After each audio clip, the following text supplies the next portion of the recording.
5 তারিখে যে ক্ষতি হয়েছে 100 বছর এটা পূরণ হবে না। শেখ হাসিনারে চাই। শেখ হাসিনাকে বাংলাদেশে আনতে যদি আপনার জীবন দিতে হয় তাও দিবেন? হ্যাঁ দিব।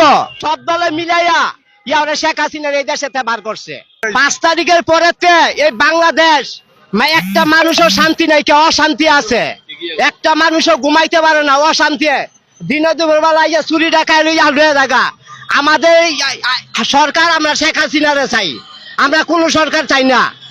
এই সরকার আনতে হইলেই ছাত্র দল মিলাইয়া এই সরকার আনতে হইব বাংলাদেশে, যে আবার দেশ স্বাধীন হইব। মানে শেখ হাসিনাকে আনার জন্য যদি আবার আন্দোলন করতে হয় আন্দোলন করবেন? হ্যাঁ, ও অবশ্যই করবো।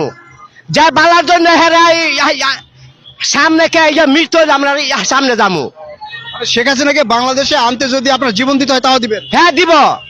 কেননা এই দেশের মতনই শেখ হাসিনার মতন সরকার এই দেশে দরকার।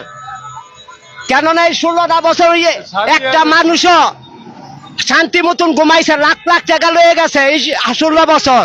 আর এই 3 বছর ভিতরে মাইনি মা বোন তাই না নেই, ওই সে আবার এই যে চিন্তাবাদী করা সব লয়ে জায়গা মানুষের ঘর বাড়ি দল করে লয়ে জায়গা। আমরা শেখ হাসিনারে চাই, এই দেশের শেখ হাসিনারে চাই।